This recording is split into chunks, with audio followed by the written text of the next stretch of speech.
Waalaikumsalam.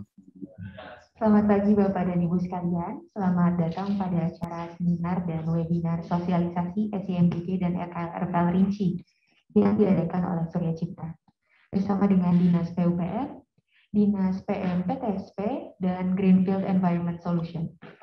Secara hybrid yakni secara offline di gedung dan online melalui Zoom. Sebelum kita memulai acara, izinkan saya untuk memperkenalkan diri terlebih dahulu.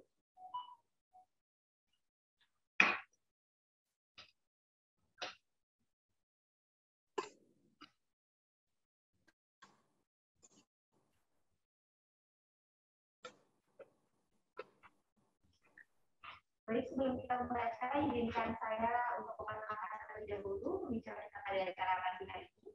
Saya Ida Pangestu dari Surya Cipta sebagai MC dan moderator yang akan memandu acara pada pagi hari ini. Dan yang terhormat Bapak Budaya Aryanto Sumadija selaku Managing Director Surya Cipta, Bapak Christian Hari Yusman selaku Kepala Bidang Penataan Bangunan Dinas Pekerjaan Umum dan Perumahan Rakyat PUPR Karawang. Lalu ada Ibu Dewi Kridaningsi ST selaku Koordinator Kelompok Substansi Pelayanan Padu Satu Pintu DPM PTSP Karawang. Ada Ibu Eva Mardiati Suwarni ST selaku Direktur PT Greenfield Environment Solution. Ada Bapak Erwindo Yuryandoko selaku Manajer Industrial Water PT Surya Cipta Swadaya. Dan yang terhormat Bapak serta Ibu peserta webinar yang hadir secara offline maupun online. Baik. Tema dari webinar kita hari ini adalah sosialisasi SIMBG dan RKL Rinci. Dari penerbitan aplikasi SIMBG ini merupakan hasil dari pasal 6 dalam Undang-Undang Nomor 11 Tahun 2020 tentang Cipta Kerja atau yang biasa kita kenal dengan Omnibus Law. Dengan adanya SIMBG ini diharapkan dapat mempermudah dan mempercepat proses perizinan di daerah. Dan juga SIMBG ini diharapkan dapat mendukung upaya peningkatan kemudahan berusaha dan juga iklim investasi. Selain itu, mengacu pada Peraturan Pemerintah Nomor 24 Tahun 2018 dan Peraturan Menteri Perindustrian Nomor 1 Tahun 2020, pemerintah telah melakukan perubahan konsep terhadap dokumen lingkungan hidup atau yang biasa kita kenal dengan UKL-UPL dan izin lingkungan. Yang mana surat rekomendasi UKL-UPL dari Dinas Lingkungan Hidup Kabupaten atau Kota sebagai persyaratan pengusaha untuk memperoleh izin lingkungan dan izin usaha sudah tidak diberlakukan. Melainkan surat persetujuan RKL Rinci dari pengelola kawasan industri dijadikan sebagai syarat bagi pemrakarsa untuk memperoleh izin lingkungan dan izin usaha dalam OSS atau yang kita sebut dengan Online Single Submission. Oleh sebab itu, dengan kebaruan sistem yang ada, acara seminar dan webinar hari ini diharapkan dapat memberikan informasi terkait ketentuan tata cara penggunaan dan juga pembuatan SIMBG dan RKL Rinci. Adapun susunan acara pada pagi hari ini adalah sebagai berikut. Sesi pertama adalah pembukaan acara, lalu sesi kedua adalah presentasi materi dari para narasumber kita di pagi hari ini, lalu sesi ketiga adalah tanya jawab, dan sesi keempat adalah penutup. Baik, sebelum memulai acara ini, kami ingin menginformasikan jika di antara Bapak dan Ibu yang join secara online ingin bertanya, silakan tuliskan pertanyaan Anda pada fitur Q&A yang ada di bagian bawah layar dengan format nama, perusahaan, pertanyaan, dan pertanyaan Anda ditujukan kepada siapa. Nanti pertanyaan ini akan kami bacakan pada saat sesi tanya jawab, dan untuk menjaga privasi Bapak dan Ibu sekalian, nama tidak akan kami bacakan. Dan untuk Bapak dan Ibu yang join secara offline dapat menyampaikan pertanyaan langsung pada saat sesi tanya jawab setelah sesi pemaparan materi dari para narasumber kita telah selesai. Baik Bapak dan Ibu peserta webinar yang kami hormati, kita akan segera memulai acara webinar dan seminar ini. Untuk mengawali acara di pagi hari ini, kami mempersilahkan kepada Bapak Budaya Aryanto Sumadija selaku Managing Director Surya Cipta dan juga perwakilan dari Surya Cipta untuk dapat memberikan kata sambutan. Baik, kepada Bapak Budaya Aryanto Sumadija, kami mempersilahkan. Baik, terima kasih pembawa acara. Selamat pagi Bapak dan Ibu sekalian. Assalamualaikum warahmatullahi wabarakatuh. Salam sejahtera untuk kita semua. Semoga kita semua tetap dalam keadaan sehat. Yang terhormat Bapak Kris Prianto, Kepala Bidang Penataan Bangunan, Dinas Pekerjaan Umum dan Perumahan Rakyat Kabupaten Karawang, Ibu Dewi Kridanisi, Koordinator Kelompok Substansi Pelayanan Terpadu dari DPNPTSP Kabupaten Subang, Ibu Eva Mardiati Suwarni, Director dari PT Greenfield Environment Solution, rekan saya Bapak Herwindo Yuriandoko, beliau adalah Manajer Industrial Water di PT Surya Cipta Swadaya. Bapak Ibu sekalian, peserta webinar pada pagi hari ini. Izinkanlah saya pertama-tama menyampaikan selamat datang, selamat bergabung baik secara online maupun offline di gedung The Manor Surya Cipta. Dan terima kasih atas partisipasi Bapak dan Ibu dalam webinar kali ini yang bertajuk Sosialisasi SIMBG dan RKL-RPL Rinci. Webinar semacam ini merupakan agenda rutin bagi Surya Cipta Swadaya yang biasanya kami selenggarakan setiap bulan, dan kami upayakan untuk mengangkat tema-tema dan topik yang terkait dengan bisnis dan investasi yang memang sedang menjadi hot topics ya, menjadi hangat diperbincangkan di khalayak umum.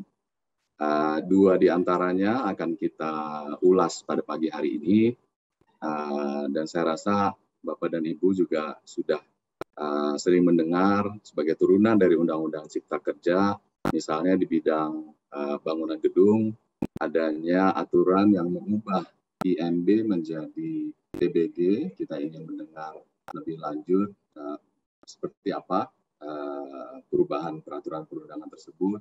Yang turunannya kemudian adalah sistem informasi manajemen bangunan gedung. Bagaimana tata cara persetujuan itu diperoleh dan persyaratan apa yang diperlukan bagi kita pelaku usaha harus kita lengkapi. Mudah-mudahan pada pagi hari ini kita akan mendapatkan pencerahannya dari Bapak dan Ibu pemerasaran. Yang kedua yang juga cukup hangat, bahkan beberapa bulan terakhir ini juga sudah mulai kita coba implementasikan di kawasan industri Surya Cipta adalah aturan mengenai perubahan UKL-UPL menjadi RKL-RPL Rinci, di mana saat ini tanggung jawab pemberian surat izin RKL-RPL Rinci itu diberikan kepada pengelola kawasan industri. Rekan saya Bapak Herwindo nanti mungkin akan juga sharing bagaimana kami mencoba menjembatani perubahan peraturan perundangan ini dalam implementasinya bagi tenan-tenan kami di Surya Cipta Swadaya. Sudah ada beberapa tenan yang kami laksanakan persetujuan RKL-RPL rincinya melalui tata cara yang baru, dan kita juga akan dengar, mungkin juga akan ada masukan dari Bapak dan Ibu sekalian, baik dari Pemrakarsa maupun peserta, hal-hal yang bisa meningkatkan atau menyempurnakan proses yang kami jalankan. Kami berharap webinar pagi hari ini, meskipun hanya mengangkat dua di antara berbagai hot topics yang sedang beredar saat ini, akan bermanfaat bagi Bapak dan Ibu sekalian, khususnya juga bagi kami, pengelola kawasan industri Surya Cipta, dan akan semakin memperlancar bagaimana kita berusaha, bagaimana kita meningkatkan investasi dan bisnis, khususnya di bidang industri, dan lebih khusus lagi di bidang pembangunan gedung. Demikian, sekali lagi saya sampaikan selamat mengikuti webinar, selamat berpartisipasi. Mudah-mudahan terjadi interaksi yang positif di antara para peserta dan para pemrakarsa, dan kami berharap ini sekali lagi bisa menjadi manfaat bagi kita semua. Terima kasih Bapak dan Ibu, selamat melaksanakan webinar. Wassalamualaikum warahmatullahi wabarakatuh.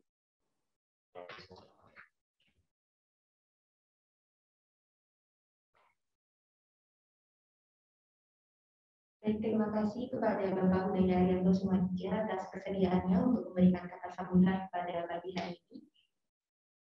Selanjutnya kita akan memasuki acara inti, yaitu pemaparan materi. Yang pertama, pemaparan materi terkait FIMBI meliputi ketentuan serta cara penggunaannya yang akan disampaikan oleh Bapak Kris Prianto dan diwakilkan oleh Bapak Dede selaku Kepala Bidang Penataan Bangunan Dinas Pekerjaan Umum dan Perumahan Rakyat PUPR Karawang, dan akan dilanjutkan oleh Bapak Haji Eka Sanata SHMM selaku Kepala Dinas Penanaman Modal dan Pelayanan Terpadu Satu Pintu DPMPTSP Kabupaten Karawang. Lalu yang kedua, pemaparan materi terkait RPL Rinci yang akan disampaikan oleh Ibu Eva Mardiati Suwarni ST selaku Direktur PT Greenfield Environment Solution dan Bapak Herwindo Yuryandoko selaku Manajer Industrial Water PT Surya Cipta Swadaya. Baik, kepada para narasumber, waktu dan tempat kami persilakan.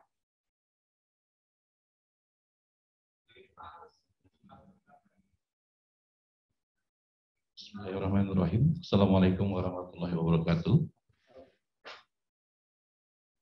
Terima kasih atas waktunya.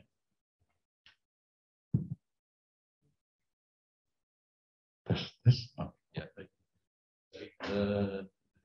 Alhamdulillah, puji syukur kita panjatkan kehadirat Allah Subhanahu Wa Taala. Kita dapat berkumpul kembali dalam sosialisasi pengenalan SIMBG dan RPL Rinci di kawasan Surya Cipta ini.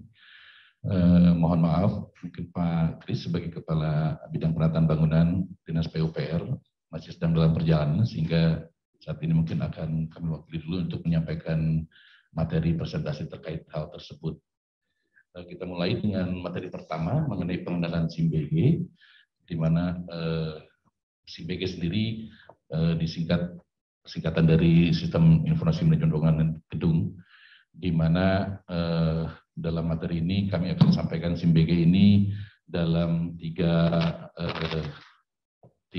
sistematika, tiga bab. Yang pertama pengenalan SIMBG-nya, PBG, SLF dan SBKBG, kemudian PBG bangunan gedung umum, dan SLF bangunan gedung yang mungkin ini secara langsung berkaitan dengan Bapak dan Ibu dalam menjalankan usahanya di Surya Cipta ini, begitu. Yang pertama terkait dengan pengenalan SIMBG, definisi PBG, SLF dan SBKBG. Jadi sebagaimana tadi sudah disampaikan oleh MC bahwa maupun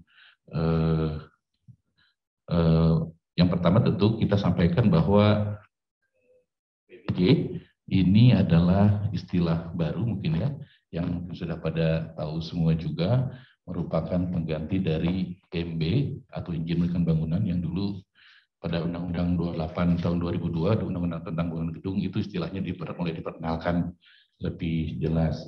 Kemudian di dalam Undang-Undang Cipta Kerja nomor 11, istilah tersebut definisinya diganti menjadi PBG atau Persetujuan Bangunan Gedung, di mana PBG ini merupakan perizinan yang diberikan kepada pemilik bangunan gedung untuk membangun bangunan baru, mengubah, memperluas, mengurai, dan atau merawat bangunan gedung sesuai dengan standar teknis. Jadi sebetulnya untuk persetujuan bangunan gedung ini lebih diarahkan oleh pusat ini mengenai pemenuhan standar teknisnya dibandingkan dengan persyaratan-persyaratan lain dibanding yang sebelumnya, begitu. Kemudian dikenal juga dengan SLF, yang sebetulnya SLF ini sudah dari tahun 2002 juga diperkenalkan. SLF ini merupakan sertifikat fungsi yang merupakan sertifikat daerah untuk menyatakan kelaikan fungsi bangunan gedung sebelum dimanfaatkan. Jadi sebetulnya SLF ini merupakan alat kontrol atau alat monitoring pemerintah dalam memastikan bahwa bangunan gedung yang dibangun sebelum digunakan itu sesuai dengan izinnya, begitu. Jadi awalnya sebelum membangun bangunan gedung itu disiapkan PBG-nya atau IMB dulu, kemudian bangunan itu dilakukan konstruksinya. Nah, seharusnya konstruksi yang dibangun itu sesuai dengan izinnya, begitu. Nah, SLF ini memastikan kesesuaian tersebut. Apakah bangunan yang dibangun ini masih sesuai atau tidak dengan perizinannya. Kalau masih sesuai, tentunya SLF ini diberikan begitu. Kemudian ada satu istilah baru lagi yang sebetulnya ini juga sempat disinggung sebelumnya, cuma di undang-undang baru dengan PP dan turunannya di PP 16 ini diperkenalkan, yaitu SBKBG, yaitu surat bukti kepemilikan bangunan gedung, di mana SBKBG ini merupakan terbukti hak atas status kepemilikan bangunan gedung. Jadi kalau dulu kita mungkin sangat familiar sampai sekarang juga dengan istilah namanya SHM atau SHGB begitu, sertifikat milik atas tanah maupun HGB gitu. Nah, sertifikat tersebut sebetulnya memang bukti kepemilikan, tetapi terkait dengan kepemilikan tanahnya atau lahannya. Sementara bangunan gedung SBKBG ini merupakan instrumen untuk menunjukkan bahwa bangunan gedung itu kepemilikan siapa. Karena tidak tertutup kemungkinan tanahnya itu milik siapa, bangunan gedungnya juga dibangun oleh siapa tentunya. Nah, SPKB ini adalah alat bukti, surat bukti untuk menyatakan hak atas status kepemilikan bangunan tersebut. Kemudian kita akan sampaikan perbedaan antara IMB dan PBG sebetulnya tidak begitu jauh sebetulnya perbedaannya, hanya memang pada prinsip IMB dan PBG ini izin dan persetujuan ini berbeda di dalam beberapa hal. Dalam Undang-Undang 28/2002 dikenal dengan persyaratan administratif IMB, yaitu ada status hak tanah dan lain. Ini sebetulnya juga ada sekarang itu yang tetap diminta juga. Persyaratan teknisnya diatur persyaratan tata bangunan, arsitektur, dampak lingkungan, keandalan, dan lain-lain.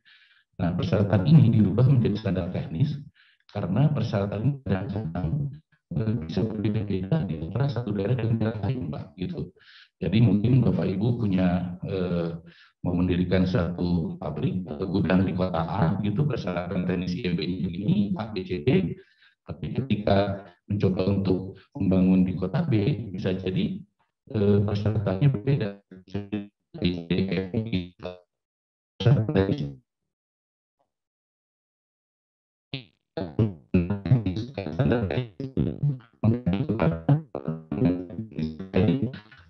Standar-standar seperti SNI dan lain-lain begitu.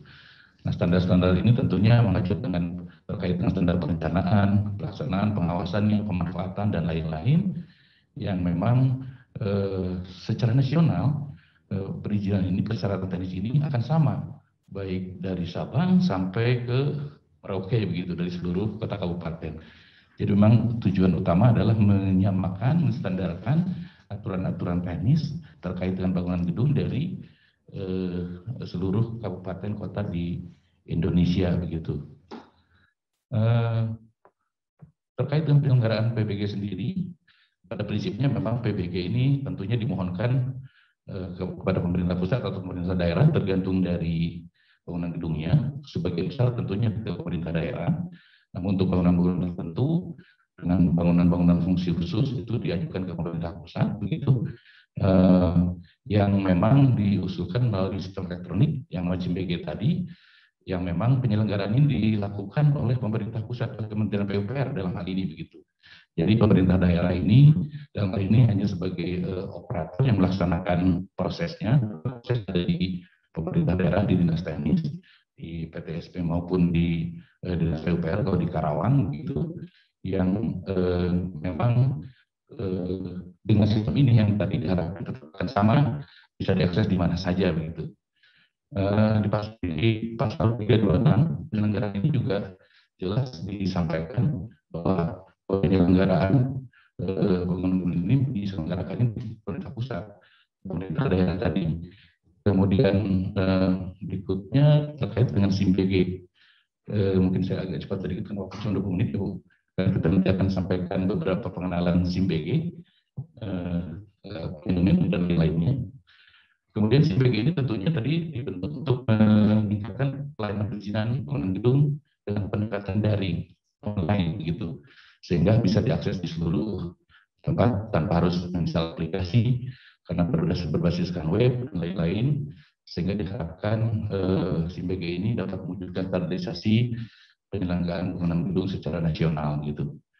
Nah, manfaatnya tadi baik untuk pemohon itu dapat memohonkan di mana saja, dengan transparansi proses perizinan, kalau di sana akan ada prosesnya sampai seperti apa, sejauh mana begitu, dan mengurangi proses tatap muka karena kebanyakan disampaikan melalui proses online tadi.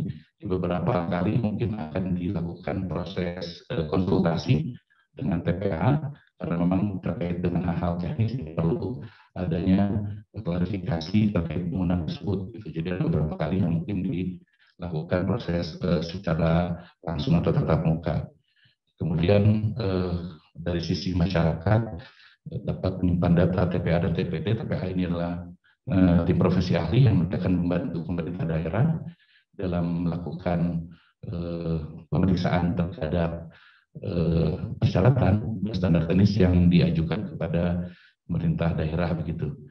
Kemudian data permohonan yang belum diproses dan diproses juga tersimpan di dalam database di Kementerian PUPR Pusat.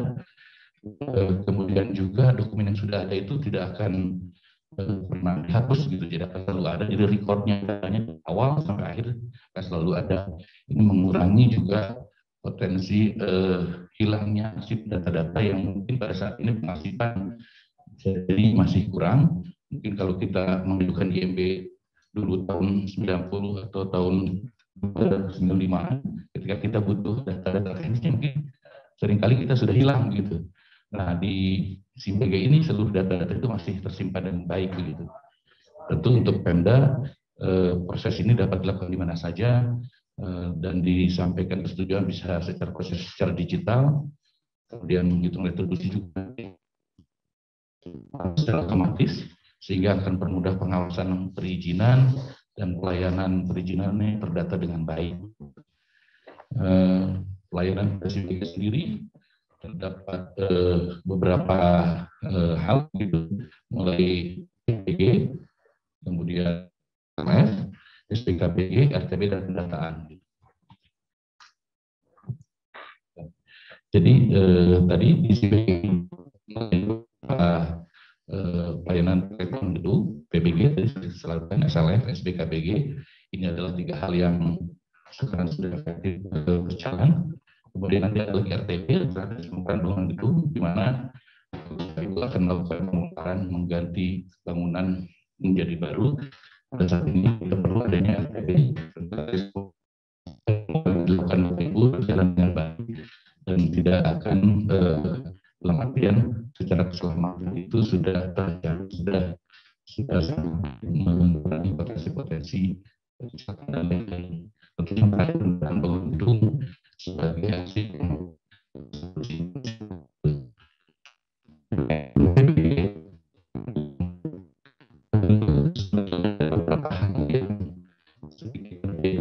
dengan ada berbeda dengan yang dulu gitu.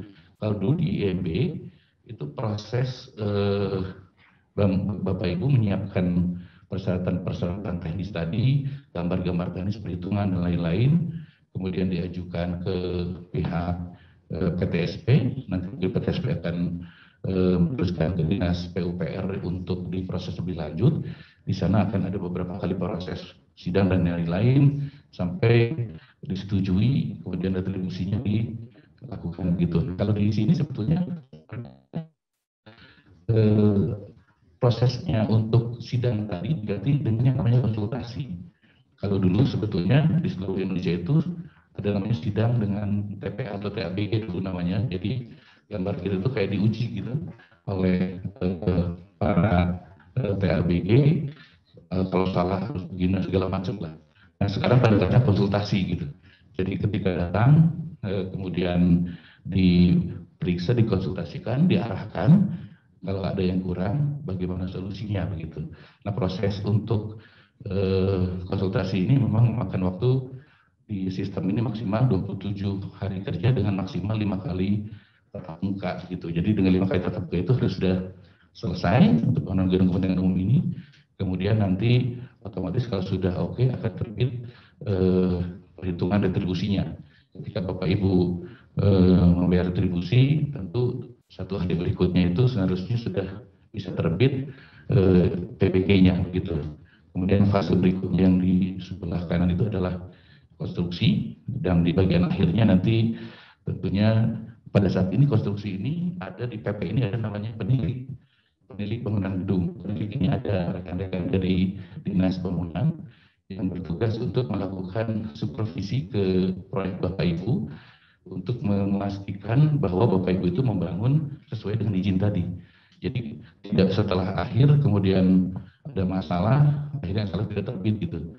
Pemilik bangunan itu nanti akan datang pada setiap masa proses-proses tertentu di konstruksi dari mulai fondasi hingga finishingnya untuk memastikan bahwa sesuai dengan perizinannya begitu. Terkait dengan hal ini tentu setelah tidak ada masalah nanti ada berita acara di bagian akhir bangun konstruksi yang kemudian nantinya diterbitkan SLF-nya gitu setelah selesai tadi gitu. Berikut adalah isian PBG untuk bangunan gedung umum di dalam SIMBG, di mana beberapa yang diperlukan tentunya adalah NIP atau nomor induk berusaha, kemudian bentuk kepemilikannya, apakah perseorangan, badan usaha dan lain-lain, nama pemilik, provinsi dan lain-lain, data umum. Kemudian berikutnya yang diperlukan nanti adalah data lokasi bangunan dari mulai provinsi, tinggi bangunan dan lain-lain itu diisi sesuai dengan rencana bangunan yang kita akan ajukan. Kemudian berikutnya juga adalah dokumen bangunan gedung umum dari mulai informasi dari KRK atau mungkin izin lokasinya atau SKKPR mungkin saat ini. Kemudian kalau misalnya bangunan tanah yang dimiliki itu berbeda dengan yang punya bangunannya, maka akan diperlukan surat perjanjian pemanfaatan tanahnya. Kemudian bila gedung tinggi harus ada ketentuan keselamatan operasi penerbangan KKOP bila dibutuhkan.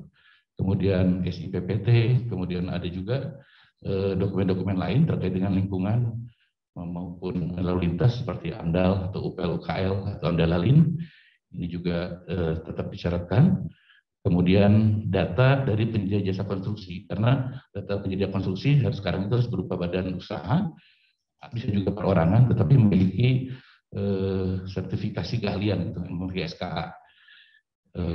Arsitek juga harus berlisensi, gitu, sehingga untuk memastikan bahwa bangunan gedung yang Bapak dan Ibu akan bangun itu sudah memenuhi standar teknis yang berlaku. Gitu. Kemudian bila melakukan ingin bangun bangunan keagamaan perlu ada SKUB dan lain-lain, ada persetujuan tersebut. Kemudian data teknis tanah juga dilampirkan di sini, dari mulai gambar atas tanah, kemudian hasil sondil dan lain-lain, dokumen teknis arsitektur dari konsep rancangan, gambar tata ruangnya, dan spesifikasi diupload dalam bentuk PDF. Nanti ada slotnya gitu. Ada data teknis struktur dari perhitungan teknis, gambar fondasi dan lain-lain, gambar detailnya atau juga di sini. Terakhir adalah mechanical, electrical dan plumbing, meliputi perhitungan-perhitungan tentang detail plumbing atau MEP dan gambar-gambarnya yang keseluruhan dari data-data teknis ini kalau Bapak Ibu sudah mengupload secara lengkap nanti akan diperiksa oleh TPA gitu. Dokumen-dokumen lain di situ mungkin Bapak Ibu sudah punya ininya, akan sudah punya materinya ya, ada gambar teknis, proteksi petir dan lain-lain juga itu diperlukan dalam PBG ini. Kemudian pada bagian akhir bila sudah lengkap maka keseluruhan data disubmit dan Ibu Bapak Ibu nanti akan mendapatkan nomor registrasinya otomatis di dalam SIMBG tersebut. Gitu. Nanti prosesnya itu akan selalu terlihat proses seperti apa, review dan lain-lain gitu. Yang nantinya bila proses sudah berjalan sudah lengkap, sudah benar, maka nanti akan diberikan informasi dari pengelola dari dinas teknis untuk melakukan konsultasi dijadwalkan gitu untuk memastikan gambar-gambar atau izin-izin teknis tadi sudah dilakukan dengan baik dan benar. Gitu. Kemudian berikutnya terkait dengan SLF bangunan gedung. SLF ini sama juga di-uploadnya data-datanya melalui SIMBG, ada pilihan menunya nanti, ada setelah BBG ada SLF. Tentu kalau tadi bangunan gedung baru dan dilakukan dengan baik proses pemeriksaan bangunannya oleh penyidik dan lain-lain, itu nanti otomatis bagi akhir itu bisa diajukan kepada dinas teknis dimintakan SLF-nya. Namun bangunan yang sudah ada sudah existing begitu, buat proses lebih dulu pengkajian teknis bangunannya oleh konsultan teknis, dan penyidik akan memeriksa seluruh aspek-aspek bangunan yang ada, aspek arsitekturnya, aspek strukturnya maupun MEP-nya yang dipastikan kesesuaiannya dengan perizinannya begitu. Yang kemudian perizinan ini bila sudah oke, tidak ada masalah, akan dikeluarkan surat pernyataan kelayakan fungsinya yang dijadikan sebagai salah satu persyaratan utama dalam permohonan SLE bangunan gedung di dalam SIM BG begitu. Isian dalam SIM BG sebetulnya kurang lebih formatnya hampir sama. Untuk SLE ini ada data dari pemohon, ada data lokasi bangunan gedung yang dimohonkan dari SLE-nya, kemudian dokumen-dokumen lainnya juga kurang lebih hampir sama dengan PPG, tapi ini terkait yang sudah ada IMB-nya, PPG-nya itu diajukan, kemudian data-data teknis yang sudah dibuat oleh pengkaji teknis itu juga ditampilkan, diupload dari arsitekturnya, struktur maupun MEP begitu. Kurang lebih sebetulnya itu yang bisa disampaikan untuk gambaran umum terkait dengan SIM BG dalam hal permohonan PBG dan SLF. Sebetulnya kami ada satu slide lagi untuk panel itu, tapi nanti saya akan sampaikan ke MC apakah waktunya masih memungkinkan atau tidak.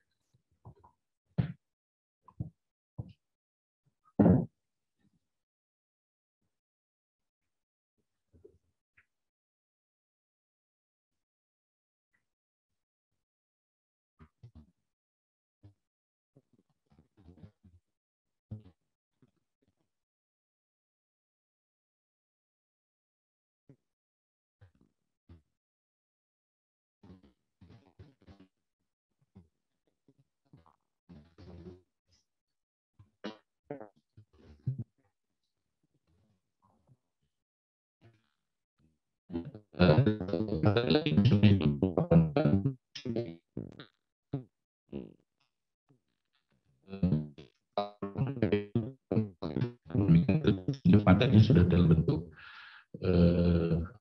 buku panduan yang sudah disampaikan oleh panitia, dan saya akan menyampaikan tersebut. Nanti bila ada hal lain sampaikan saja dalam bentuk saja begini yang bisa disampaikan.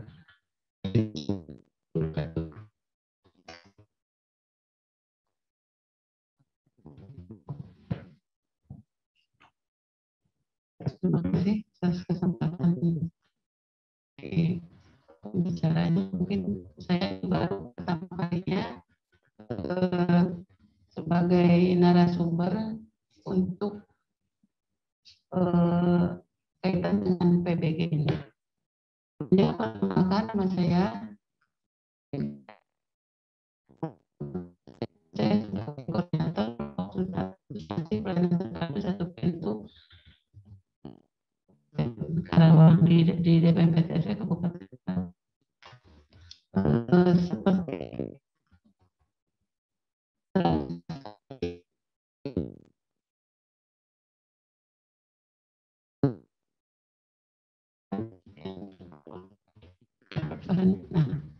setelah dijelaskan tadi dari PUPR kaitan dengan PBG bangunan gedung umum. Berdasarkan peraturan pemerintah nomor 15 tentang pelaksanaan Undang-Undang nomor 26 tahun 2002 tentang bangunan gedung, sesuai dengan pasal 261 bahwa penerbitan PBG sebagaimana dalam pasal 253 ayat 5 huruf B meliputi penetapan nilai retribusi daerah, di mana penetapan nilai retribusi daerah ini ditetapkan oleh Dinas Teknis yaitu PUPR. Kemudian pembayaran retribusi daerah dan penerbitan PBG. Penetapan nilai retribusi daerah sebagaimana dimaksud pada ayat 1 huruf A dilakukan oleh dinas teknis berdasarkan perhitungan teknis untuk retribusi sebagaimana dimaksud pada pasal 256 ayat 5 dan pasal 258 ayat 5. Di sini untuk kewenangan PTSP sendiri hanya sebagai penagih dan penerbit PBG-nya. Namun sampai saat ini karena sistemnya belum berjalan ya Pak ya, mungkin Bapak dari Kementerian PUPR ya. Sampai saat ini banyak keluhan dari masyarakat kaitan SIM BG ini, sistemnya error. Kebetulan kami dari DPM PTSP langsung banyak keluhan. Jadi saya sekarang langsung curhat aja ke kementerian. Karena saya langsung berhubungan dengan pihak-pihak yang kesusahan dengan adanya SIM BG ini. Sampai saat ini mereka belum bisa mengupload ke sistem SIM BG. Demikian penjelasan dari DPM PTSP bahwa DPM PTSP ini mempunyai kewenangan hanya dalam penagihan retribusi dan penerbitan PBG. Terima kasih atas pemaparan ini. Mungkin dalam alur SLF selama ini untuk penerbitan SLF adanya di dinas teknis, jadi bukan di PTSP, bukan. Mungkin itu saja dari DPM PTSP. Demikian, terima kasih. Wassalamualaikum warahmatullahi wabarakatuh.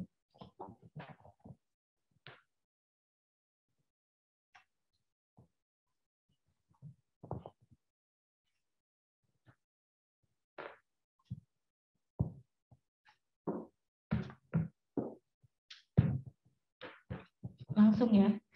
Terima kasih. Assalamualaikum warahmatullahi wabarakatuh. Selamat pagi, salam sejahtera bagi kita semua. Semoga kita dalam walafiat. Saya di sini sebagai narasumber untuk memaparkan mengenai penyusunan dokumen RPL Rinci, atau kalau dipanjangkan rencana pengelolaan lingkungan hidup dan rencana pemantauan lingkungan hidup Rinci. Sebelumnya saya perkenalkan diri saya, nama saya Eva Mardiati Suwani. Saya selaku pimpinan dari PT Greenfield Environment Solution atau Bapak Ibu bisa singkat dengan PT GES. Kebetulan memang saya di sini di kawasan Surya Cipta sudah banyak beberapa membantu para tenan di sini dalam menyusun dokumen lingkungannya, yang mana sejak tahun 2011 sampai saat ini. Mungkin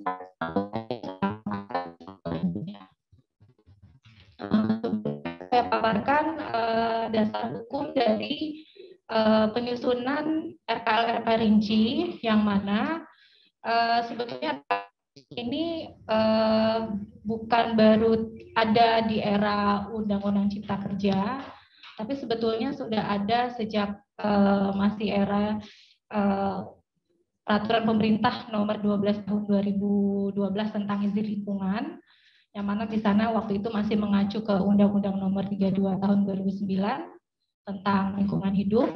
Di sana memang sudah diperkenalkan RKL Rinci, namun penyusunan dokumen ini masih kewenangannya itu belum di tingkat kewenangan untuk menerbitkan persetujuan lingkungannya belum di tingkat ini ya kawasan, belum di kawasan kewenangannya, tapi masih kemudian dengan terbitnya PP nomor 24 tahun 2018 ya tentang OSS, mungkin Bapak Ibu juga sudah familiar dengan istilah OSS ya, di sana menjadi acuan lagi bahwa diperlukan penyusunan RPL Rinci, yang mana memang kewenangannya dirubah ke kewenangan kawasan industri yang untuk mengeluarkan izin lingkungannya. Gitu. Nah, dengan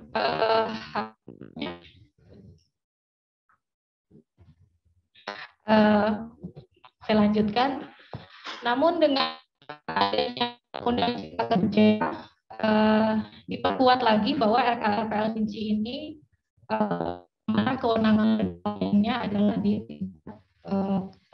kewenangannya di kawasan industri untuk mengeluarkan persetujuan lingkungannya. Lanjut ke slide selanjutnya. Saya jelaskan sedikit mengenai definisi RKL Rinci. RKL Rinci ini definisinya ada di beberapa peraturan ya. Di Permen Peri nomor 1 tahun 2020 disebutkan bahwa RKL RPL yang rinci adalah RKL RPL yang bersifat rinci dan spesifik, yang mana mengacu pada RKL RPL kawasan. Karena seperti ini, kawasan industri ini kan memiliki dokumen lingkungan namanya AMDAL gitu. Nah, disebutnya AMDAL kawasan. AMDAL kawasan ini yang menjadi acuan bagi si para tenan yang ada di dalam kawasan industri tersebut untuk menyusun pengelolaan dan pemantauan lingkungannya. Gitu. Kenapa? Karena AMDAL kawasan itu biasanya isi dari dokumennya itu sifatnya masih general. Gitu. Jadi belum bisa spesifik menjelaskan akan ada industri yang dengan besaran limbahnya sekian itu belum bisa dijelaskan secara rinci. Oleh karenanya dibuatlah RKL RP rinci yang tujuannya supaya pengelolaan dampaknya itu mengacu pada RKL RPL yang menjadi bagian dari dokumen AMDAL kawasan itu. Mungkin lanjut ke slide berikutnya. Sedikit saya jelaskan mengenai apa sih hubungan antara keterkaitan AMDAL kawasan dengan RKL rinci yang wajib disusun oleh tenan. Nah, di sini saya berikan simulasi bahwa suatu kawasan industri ya, kawasan industri A sebutlah seperti itu, ini dikelola oleh yang diberi nama pengelola kawasan industri. Mungkin kalau di sini pengelolanya adalah Surya Cipta City of Industry ya, yang mana di dalamnya terdapat tenan-tenan, di mana banyak perusahaan-perusahaan industri yang berada di dalamnya disebut ada dengan perusahaan industri. Nah, jenis dokumen lingkungan yang wajib dimiliki oleh pengelola kawasan adalah AMDAL kawasan. Kemudian para tenan ini meskipun kalau dilihat dari aspek luas lahan dia wajib AMDAL, karena si kawasan sudah memiliki AMDAL, maka dia tidak boleh menyusun AMDAL. Jadi si tenan ini mendapatkan privilege ya dari pemerintah bahwa cukup menyusun dokumen UKL-UPL atau saat ini kewajibannya adalah RKL-RPL rinci saja.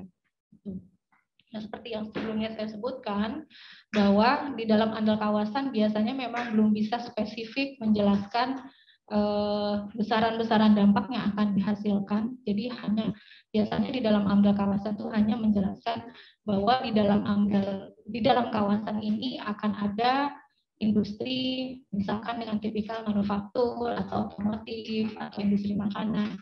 Itu akan disebutkan di dalam dokumen AMDAL-nya, dan dari situlah yang menjadi acuan kemungkinan dampak penting yang akan dihasilkan itu seperti apa dari tenan-tenan yang ada.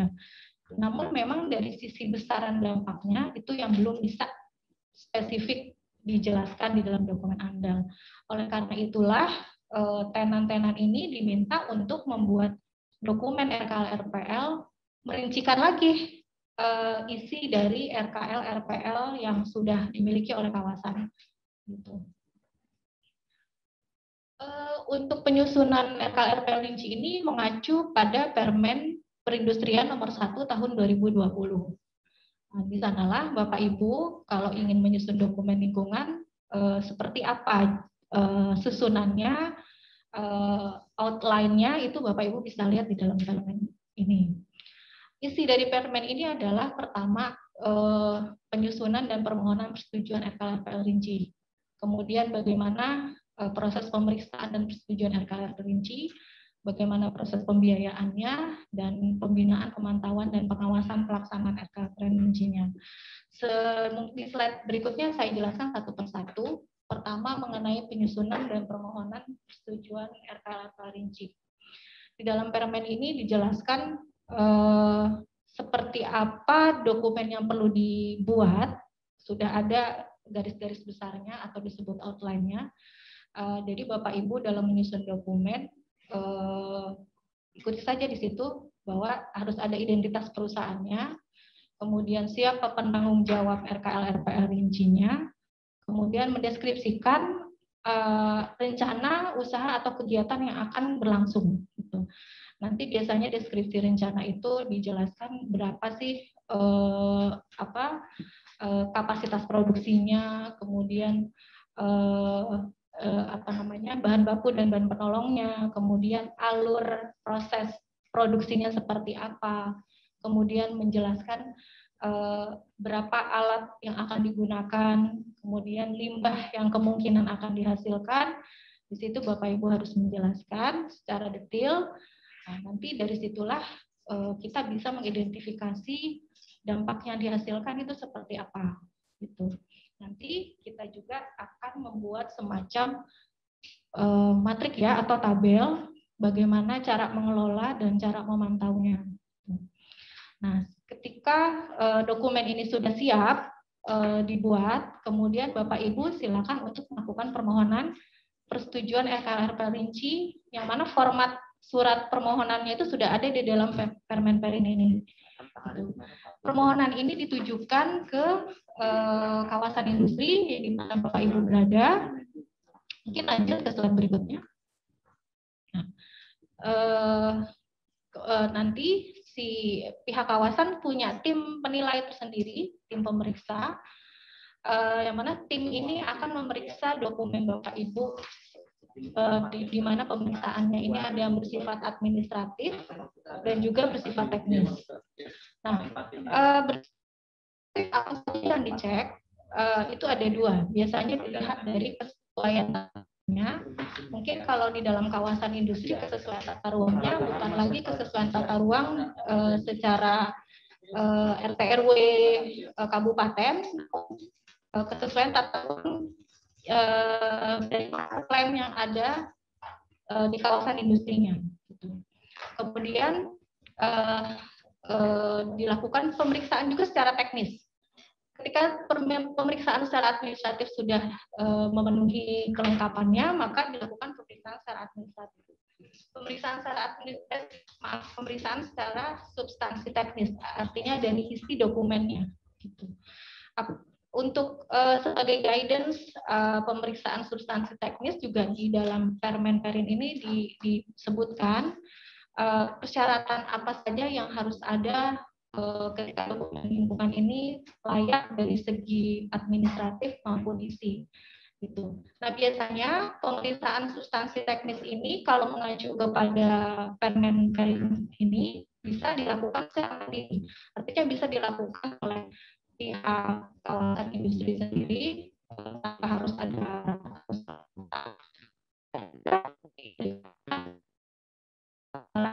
diperlukan gitu.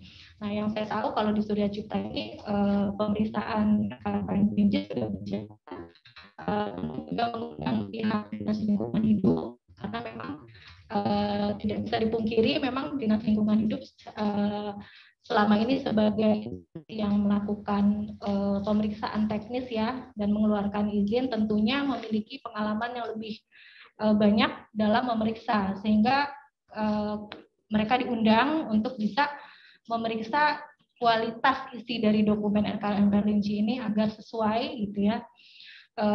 Kemudian ketika pemeriksaan substansi teknis ini dianggap sudah selesai, mungkin lanjut ke slide berikutnya Bu. Akan dilakukan rekomendasi, dikeluarkan rekomendasi oleh pihak kawasan. Namun rekomendasinya ini bisa bentuknya penolakan, bukan penolakan, mohon maaf, bisa bentuknya rekomendasi untuk diperbaiki dokumennya atau bila dokumen nyata setelah dibahas sudah sesuai semua dari sisi administratif maupun isi, maka bisa langsung dikeluarkan rekomendasi untuk persetujuan RKLP Linci. Namun bila masih ada perbaikan, maka rekomendasinya adalah untuk diperbaiki. Mungkin lanjut slide berikutnya. Nah, ini adalah alur proses pelaksanaan RKLPL.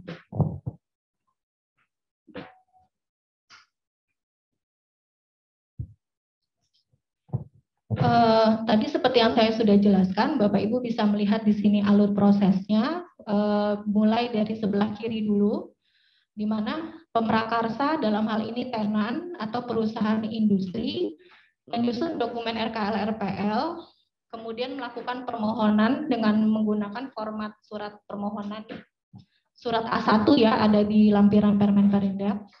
Kemudian bila dokumen ini sudah siap untuk diajukan ke kawasan, maka diajukan ke kawasan dan kawasan akan melakukan pemeriksaan dokumennya, dan SOP-nya ini kalau mengacu ke peraturan adalah 5 hari kerja ya. 5 hari kerja. Kemudian setelah itu dikeluarkan berita acara tadi ya, berita acara pemeriksaan yang mana hasilnya bisa berupa rekomendasi perbaikan ataupun rekomendasi persetujuan lingkungan, yang mana SOP-nya ini memang 2 hari di sini. Kemudian apabila dokumen ini perlu diperbaiki, maka pemrakarsa atau di sini perusahaan industri wajib memperbaiki dulu. Itu memperbaiki dokumennya, kemudian dilakukan pengajuan kembali untuk diperiksa dokumen perbaikannya. Apabila dianggap sudah sesuai, maka baru akan dilakukan penerbitan persetujuan lingkungan. Cuman memang dilihat dari permen ini ada rambu-rambunya Bapak Ibu. Ketika dokumen RKLPL Linci ini sudah 2 kali dilakukan perbaikan ternyata masih belum sesuai, maka sebetulnya di sini pihak kawasan punya kewenangan untuk menolak dokumen RKLPL Linci. Kemudian yang kedua, apabila dokumen perbaikan ini tidak segera disubmit kembali ke kawasan dalam waktu lebih dari 10 hari, maka pihak kawasan punya kewenangan untuk menolak gitu. Jadi memang harus benar-benar sekali dalam menyusun dokumen ini, sehingga apa yang akan direncanakan di dalam kawasan industri ini, bagi PLN yang akan berada di dalam kawasan industri ini harus benar-benar dijelaskan secara benar di dalam dokumennya, sehingga ketika dokumennya sudah masuk ke tim pemeriksa, dokumennya itu sebetulnya sudah siap gitu ya, tidak ada lagi terlalu banyak perbaikan gitu. Nah, kemudian hubungannya dengan terbitnya Undang-Undang Cipta Kerja, kemudian PP Nomor 22 Tahun 2021 tentang penyelenggaraan pengelolaan lingkungan hidup. Di sini juga ada kewajiban-kewajiban yang harus dilaksanakan oleh pemrakarsa. Contohnya adalah mengenai persetujuan teknis. Bapak Ibu kalau lihat di PP nomor 22, setiap suatu kegiatan usaha itu sebetulnya memiliki kewajiban untuk membuat pertek air limbah, pertek emisi, kemudian rincian teknis limbah B3. Sebetulnya 4 pertek ini yang wajib dibuat oleh suatu rencana usaha atau pemrakarsa kalau mau menyusun AMDAL atau KLPL. Maka rinci, namun memang perlu ditapis dulu apakah keempat pertek ini wajib dilaksanakan oleh pihak pemrakarsa atau perusahaan industri. Untuk kegiatan yang ada di dalam kawasan industri, biasanya di situ ada ketentuan dari Permen LH nomor 5 tahun 2021, penyusunan pertek air limbah dikecualikan bagi tenan ya bagi pemakarsa yang berada di dalam kawasan industri. Bila kawasan industrinya ini sudah memiliki pertek gitu ya. Nah, kalau saya lihat kalau di Surya Cipta ini kan kalau terkait air limbah sudah memiliki SIPLC ya Bapak Ibu. Jadi dan satu lagi kawasan industri di Surya Cipta ini sudah memiliki unit-unit pengendali dampak, contohnya seperti IPAL yang bersifat kawasan, kemudian WTP yang bersifat kawasan, artinya tenan-tenan yang ada di dalamnya mengolah air limbahnya sendiri dan kemudian diolah lebih lanjut di WWTP kawasan. Nah, untuk kawasan yang sudah seperti ini, tenan-tenan sudah tidak perlu lagi menyusun pertek air limbah.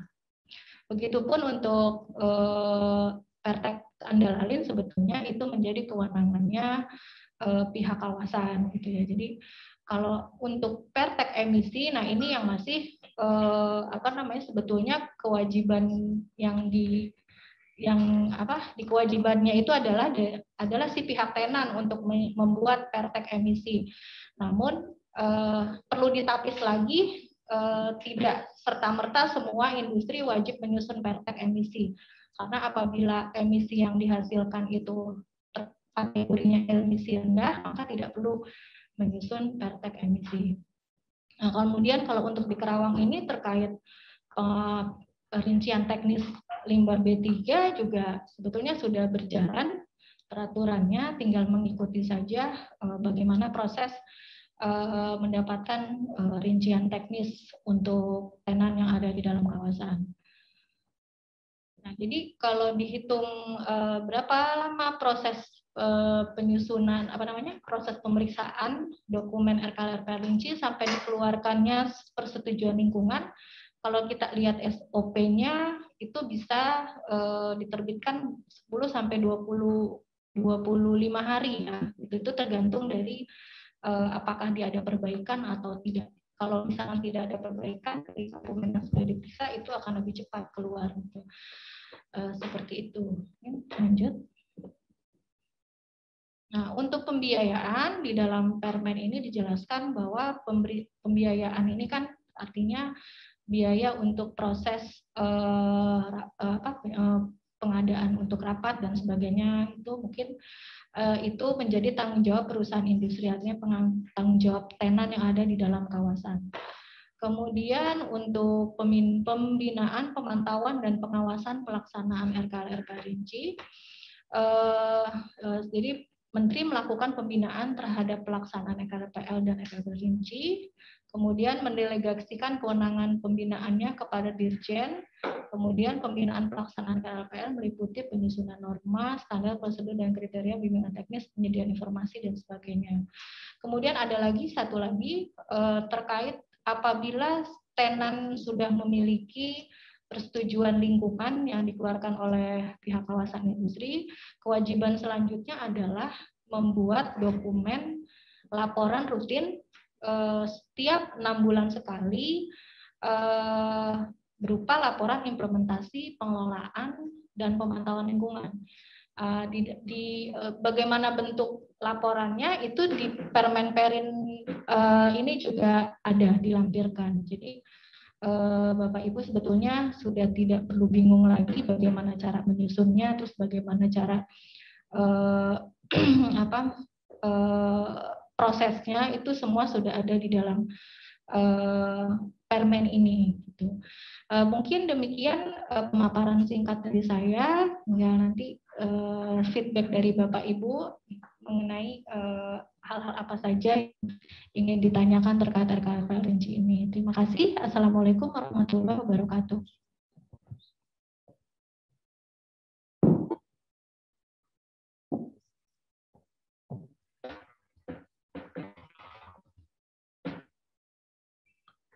Assalamualaikum warahmatullahi wabarakatuh.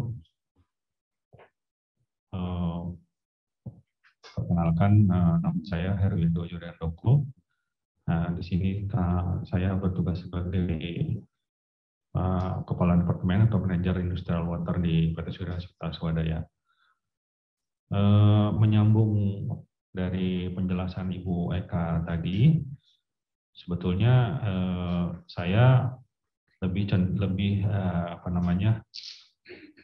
akan menjelaskan mungkin sisi implementasinya yang telah kami laksanakan selama ini ya. Dari kami sebagai pengelola kawasan, memang hal ini hal yang sangat baru, sehingga mohon dimaklumi jika masih banyak hal-hal yang kami masih baru ketahui, jadi kami juga masih belajar masalah ini.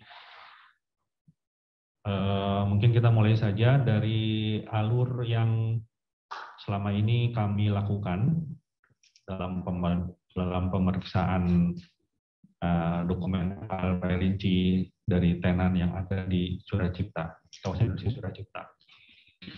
Jadi pada intinya sama seperti tadi yang telah dipaparkan oleh Ibu Eva, alurnya sama. Jadi tenan masuk, dokumen itu masuk dari tenan ke kami. Kemudian dari kami akan melakukan pemeriksaan. Pertama yaitu pemeriksaan kelengkapan administrasi. Jadi kita akan cek semua, mungkin nanti ada di layar setelahnya ya, Bu, silakan ke layar setelahnya ya, mungkin langsung. Ini ada form yang kami isi sesuai dengan standar yang di peraturan. Jadi kita akan cek dulu kelengkapan administrasi dari dokumen RKL rinci yang masuk. Setelah ini belum masuk ke pemeriksaan substansi ya, ini masuk ke pemeriksaan administrasinya. Jadi setelah ini kami akan berkirim surat. Jika sudah lengkap, itu akan masuk ke proses berikutnya. Tapi kalau momennya belum lengkap, dokumen akan kami kembalikan bersamaan dengan form isian ini. Jadi form ini kami isi, kami kirim surat ke Pemrakarsa. Kalau momennya belum lengkap, tolong dilengkapi dulu. Setelah dokumen itu kembali lagi ke kami, mungkin balik lagi Bu ke sebelumnya, slide sebelumnya. Nah, setelah dokumen itu lengkap, kita kami terima kembali, baru nanti kita jadwalkan pemeriksaan sidang, jadi rapat. Rapat untuk pemeriksaan ini, di sini kami juga mengundang DLH setempat, DLH Kerawang. Memang kalau dari peraturannya, undang-undangnya tidak mewajibkan untuk adanya partisipasi dari DLH, tapi karena sekali lagi kami di sini ini hal yang sangat baru, kami juga harus berhati-hati dan juga untuk menjaga hubungan baik dengan kawan selama ini itu menjadi mitra kami untuk pemeriksaan, jadi kami tetap melibatkan mereka. Nah, pada saat pemeriksaan, setelah pemeriksaan nanti akan keluar berita acara pemeriksaan ya. Berita acara pemeriksaan, nanti semua hasil rapat karena kami sampaikan, kami rangkum, kemudian menjadi berita acara pemeriksaan. Jika ada hal-hal yang perlu diperbaiki, itu akan kami masukkan juga di situ. Nanti setelah itu kami kirimkan kembali surat ke Pemrakarsa untuk kemudian jika ada perbaikan harus diperbaiki dulu. Setelah kami memperoleh perbaikan dokumen itu, dokumen perbaikannya telah kami terima, baru kami terbitkan persetujuan lingkungannya. Itu sih. Jadi biasanya yang lama itu masalah kelengkapan dokumentasi, itu kelengkapan administrasi dan nanti perbaikannya. Kalau dari kami sih, kami total ya paling lama mungkin 10 sampai 15 hari lah gitu kalau mau selesai. Kemudian kita lanjut ke itu sudah Bu, silakan lanjut ke kemudian kita lanjut ke kelengkapan dokumennya. Salah satunya adalah rincian teknis TPS B3. Nah, rincian teknis TPS B3 ini juga merupakan bagian dari dokumen PKLP rinci, lampirannya. Di sini jika tenan masih memiliki izin TPS B3 yang masih berlaku, itu tetap dipersamakan sebagai bisa dipersamakan sebagai rintek TPS B3. Tapi jika tenan dan ini biasanya jika tenan itu melakukan adanya penambahan items di TPS-nya, kemudian atau malah merubah luasan atau pindah atau ada bikin baru, otomatis mereka harus membuat rincian teknis dulu. Alurnya sama seperti KLP rinci, jadi mereka masukkan dulu dokumen rinteknya, dokumen permohonan rincian teknis TPS 23. Nah, nanti pemeriksaan kalau tadi KLP ini pemeriksaan administrasi, tapi kalau namanya pemeriksaan TPS 3 itu kami melibatkan untuk pemeriksaan kelengkapan administrasinya. Nanti jadi dokumen rincian teknisnya itu dikirim ke kami sekaligus dikirim ke LH Kerawang. Dari LH Kerawang nanti biasanya setelah itu mereka akan mengeluarkan berita acara verifikasi dokumen.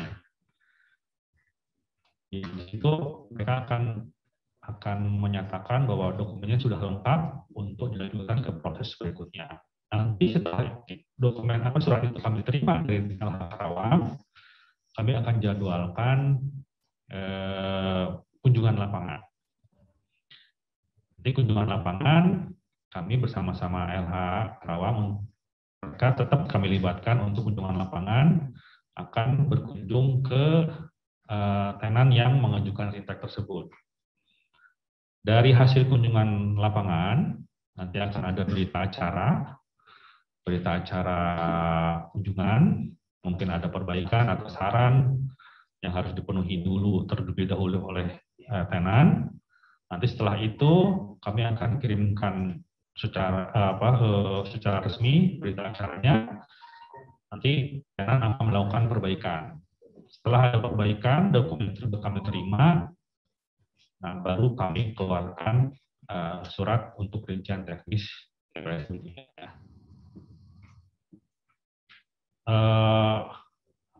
Untuk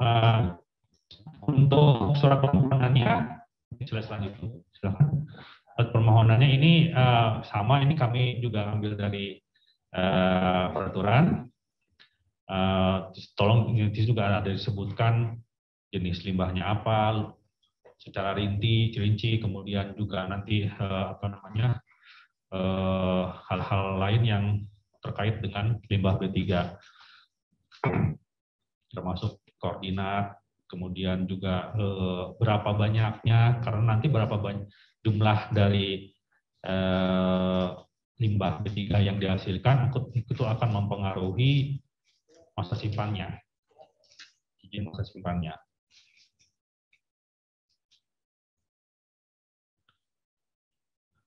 Nah ini setelah itu nanti kita akan keluarkan seperti tadi berita acara pemeriksaan limbah B3-nya.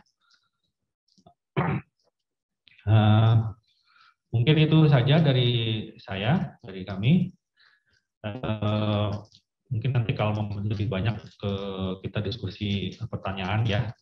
Seandainya ada pertanyaan, silakan nanti ditanyakan di sesi tanya jawab. Terima kasih, Bu. Assalamualaikum warahmatullahi wabarakatuh.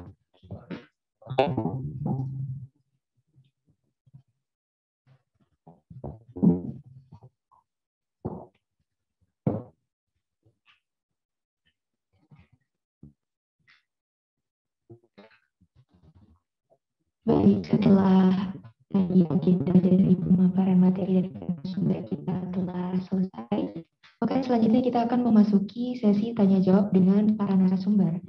Dan bagi para peserta online yang akan bertanya, silakan menuliskan pertanyaan Anda di kolom Q&A dan akan kami bacakan.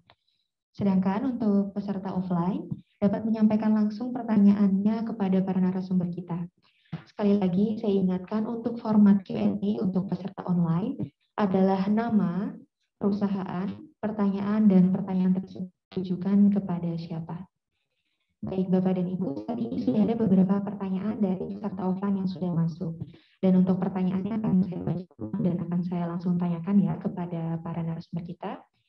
Baik, yang pertama, untuk pihak dari Kedinasan PUPR, apakah jika sudah memiliki SHM atau SHGB tetap harus mengajukan SPKBG, Pak? Bagaimana? Baik. Dengan SHM, tadi kita sudah saya sampaikan, sebetulnya kalau SHM atau HGB itu merupakan sertifikat yang menyatakan bukti kepemilikan atas tanah ya Pak. Jadi lahan yang Bapak gunakan. Kalau SBKBG yang tadi kita sampaikan dari kementerian, dari pusat, itu merupakan bukti kepemilikan atas bangunan gedung.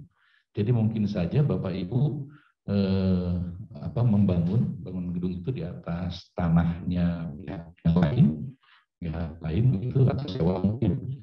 Tetapi membangun dengan biaya sendiri tentunya, dengan adanya biaya sebagainya, bangunan tersebut yang memiliki Bapak Ibu itu bisa digunakan sebagai buktinya dapat diajukan dalam bentuk tadi SBKBG. Jadi nantinya untuk bangunan gedung itu tanah itu ada bisa dua, punya SHM atau SHGB begitu, itu bukti atas tanah. Sementara kalau ada bangunannya nanti dibuktikan dengan SBKBG tadi. Walaupun memang demikian aturan SBKBG ini sudah ada, namun memang implementasi saat ini baru, mungkin belum efektif dilakukan. Terlebih SBKBG tadi sebetulnya dinas teknis juga, dinas PUPR. Namun demikian perlu ada waktu tersendiri dulu mungkin untuk dinas PUPR dalam menyiapkan instrumen SPKBG ini. Tetapi nantinya tentunya SPKBG ini merupakan suatu instrumen SHM tadi, seperti SHM tadi yang berlaku secara nasional. Mungkin begitu Bu. Baik, itu dia jawaban terkait pertanyaan SHM atau SHGB tetap harus mengajukan SPKBG tadi ya, seperti itu. Untuk selanjutnya dari peserta offline, apakah Bapak sekalian ada pertanyaan? Oh baik.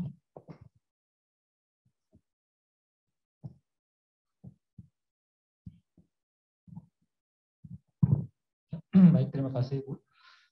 Saya Riswandi dari PT Sawadenko Matra Indonesia. Terkait status UKL-UPL ya, bagi perusahaan yang sudah berjalan lama dan UKL-UPL-nya memang masih baru, artinya tidak ada perubahan kapasitas, tidak ada perubahan yang lain.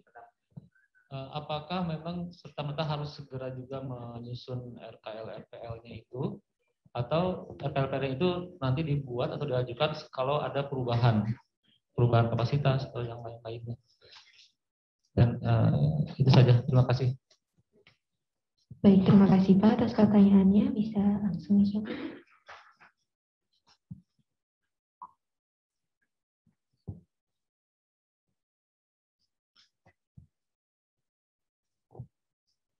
Terima kasih Bapak. Berdasarkan informasi yang kami terima dari DLH Karawang, selama dokumen UKL-UPL itu masih tidak ada perubahan, itu masih dibersamakan Pak. Jadi kemarin itu memang sempat ada informasi harus dirubah semua, tapi kita tanyakan lagi, ternyata masih dipersamakan. Jadi tidak perlu untuk dirubah menjadi dokumen LKR rinci. Dan seperti tadi yang TPS B3 juga sama, masih punya izin TPS B3 yang masih berlaku, yang tidak ada perubahan isinya, gitu. Jadi maksudnya luasannya masih sama, lokasinya masih sama, kemudian isinya juga masih sama. Nah itu juga masih berlaku, Pak. Itu aja. Terima kasih. Baik, terima kasih Pak Herwindo atas jawabannya. Bagaimana Pak? Sudah cukup? Ya, baik. Selanjutnya ada pertanyaan dari peserta online. Saya akan selang-seling ya. Jadi untuk peserta online, offline, supaya kita semua bisa kebagian nih pertanyaannya apa saja. Baik, untuk pertanyaan kedua ditujukan kepada Pak Bapak Deden. Di sini untuk persyaratan PBG, Pak, apa saja sih syarat pengajuan KRK? Lalu prosesnya itu offline atau online? Dan untuk syarat rekomendasi kecil banjir didapatkan dari mana? Hal itu bila dibutuhkan saja. Lalu apakah wajib dilampirkan untuk bangunan satu lantai? Jadi KRK ya, PBG itu KRK. Baik. Kalau pengajuan KRK sebetulnya itu diajukan langsung ke dinas PUPR ya, dinas teknis. Jadi di sana nanti akan beberapa hal terkait dengan rencana bangunan yang akan dibangun dan lain-lain. Kemudian nanti akan berdasarkan itu. Namun demikian sebetulnya sekarang bisa juga persoalan PBG ini, KRK ini, kalau Bapak Ibu sudah punya SKKPR begitu, itu juga bisa dijadikan sebagai pengganti dari KRK sebetulnya gitu. Jadi tergantung dari kondisi bangunan gedung yang sudah perizinan seluruhnya Bapak Ibu sudah tempuh. Kemudian kalau terkait pel banjir, kalau pel banjir sebetulnya di sini di SIBG sebetulnya tidak spesifik diminta begitu, tidak ada slotnya untuk pel banjir. Namun demikian ada beberapa persyaratan lain seperti misalnya kalau untuk bangunan gedung satu lantai tidak satu lantai itu, kalau satu lantainya untuk kepentingan umum. Jadi sekali lagi saya sampaikan bahwa dalam bangunan gedung diklasifikasikan dalam beberapa fungsi. Salah satunya itu adalah bangunan gedung kepentingan umum. Kalau bangunan gedung kepentingan umum, misalnya atau bangunan yang berinteraksi langsung masuk klasifikasi jadi satu lantai gitu. Jadi kalau fungsi itu sebagai untuk kepentingan umum, maka diperlakukan sama seperti halnya bangunan lantai begitu. Nah, terkait dengan hal tersebut, dengan pel banjir, kalau Bapak Ibu sudah punya sebelumnya, mungkin dari dinas PUPR juga, dari Bina Marga sebelumnya misalnya, atau dari instansi lain, itu bisa juga digunakan sebagai tangan saja. Tetapi langsung BG sebetulnya tidak diminta secara eksplisit untuk diupload begitu. BG ini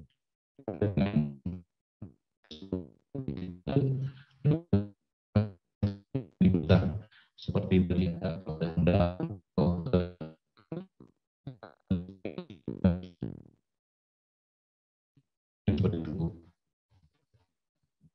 Baik, terima kasih Pak Deden atas jawabannya. Untuk peserta offline, ya silakan.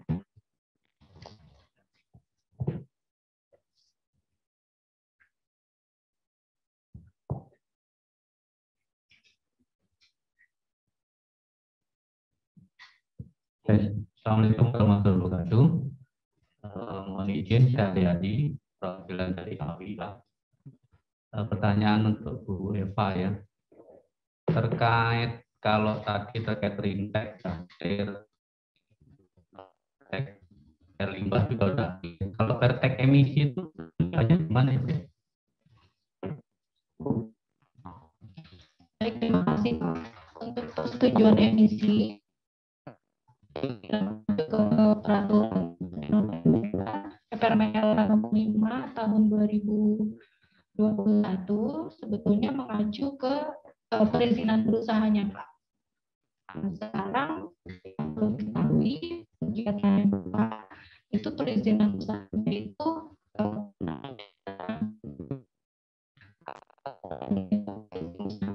di sini dikategorikan apakah ini PMA atau PMDN.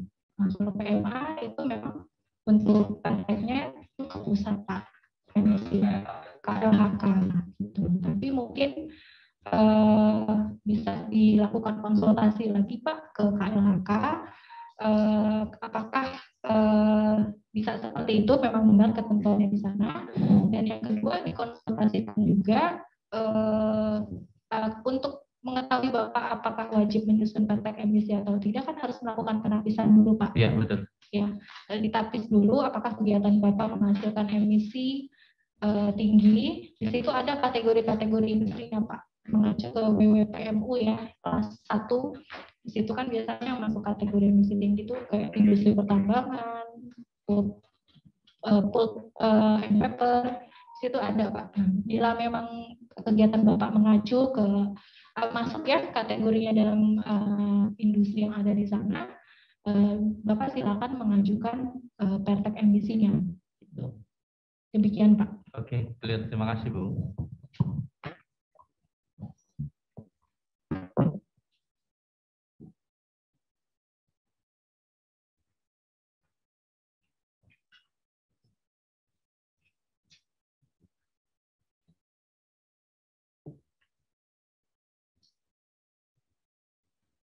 Baik, terima kasih. Pertanyaan selanjutnya akan saya bacakan dari peserta kontennya. Ini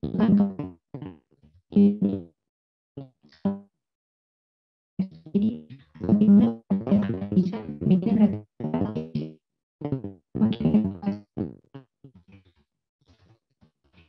bagaimana penerimaan PBG dan retribusi PBG itu kan bagian dari IPN SPN, dan berapa lama kira-kira proses dilakukannya, terus menunggu berapa lama?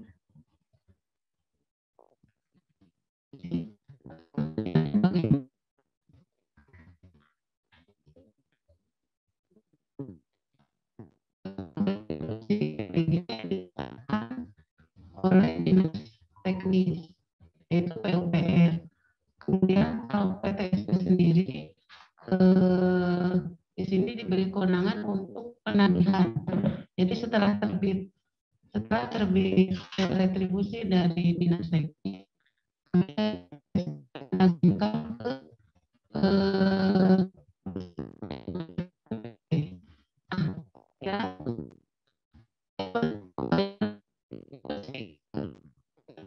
itu sudah satu hari setelah pembayaran retribusi. Setelah mungkin sistem lagi setelah pembayaran, maka kami bisa mengklik untuk penerbitan PBG. Demikian, terima kasih. Baik, terima kasih Bu Lili atas pertanyaan. Lalu pertanyaan untuk peserta offline lagi, apakah ada yang mau ditanyakan? Tidak ada, lanjut ke pertanyaan online ya. Baik, pertanyaan ini ditujukan kepada penanggung jawab pengelola kawasan. Dalam pengelola kawasan, pemeriksaan dan pengecekan, apakah ada dilakukan pembimbingan terlebih dahulu terhadap tenan agar dokumen RKL rinci tidak sampai ditolak atau perbaikannya tidak banyak sebelum dilakukan pemeriksaan atau seperti konsultasi yang difasilitasi oleh atasan? Bagaimana? Terima kasih. Di sini untuk pembuatan dokumen RKLP rinci dari pihak kawasan hanya memberi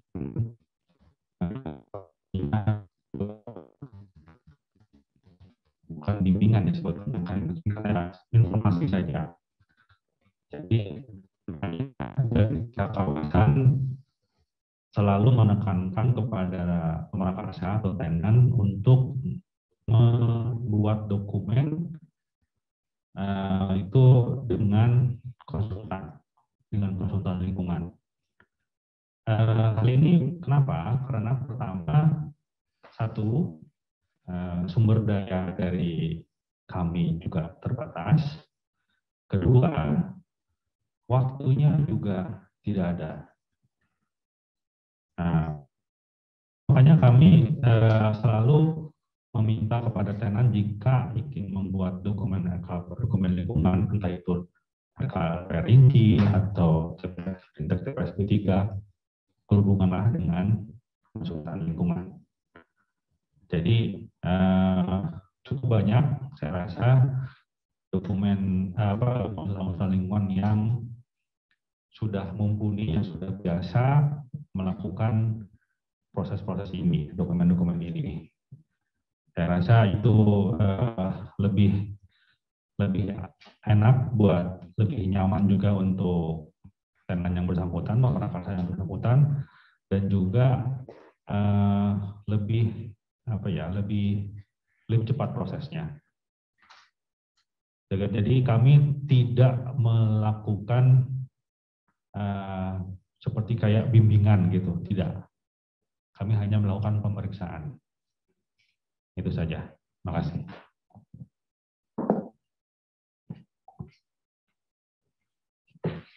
Baik, sesi Q&A pertama kita telah selesai.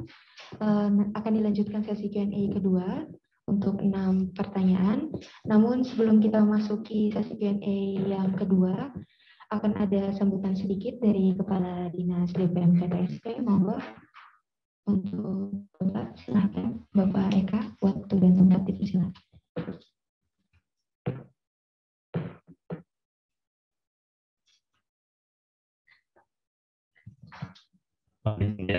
Bapak Ibu. Bismillahirrahmanirrahim. Assalamualaikum warahmatullahi wabarakatuh. Yang terhormat Manajemen Surya Cipta, Pak Agus dan teman-teman yang kami hormati, narasumber dari Kementerian PU, dari PUPR, juga tim dari DPM PTSP, seluruh tenan yang hadir baik langsung maupun online. Tentunya mohon maaf tadi mungkin secara teknis tidak didahului oleh teman-teman kita dari DPM PTSP. Ya. Saya hanya akan sedikit memberikan dengan regulasi yang pada kawan dan kebijakan Bapak Ibu yang saya hormati, kita ketahui bahwa dengan adanya Undang-Undang Cipta Kerja, ya, kita memulai rejim perizinan yang dinamakan OSS, ya. Jadi perizinan yang satu pintu, tapi pintunya pintu online. Ini saya kira semua hal yang baru, ya. Dari mulai dicanangkan rencana 3 Juni mundur ke 3 Juli, terakhir diresmikan secara langsung oleh Pak Jokowi 7 Agustus.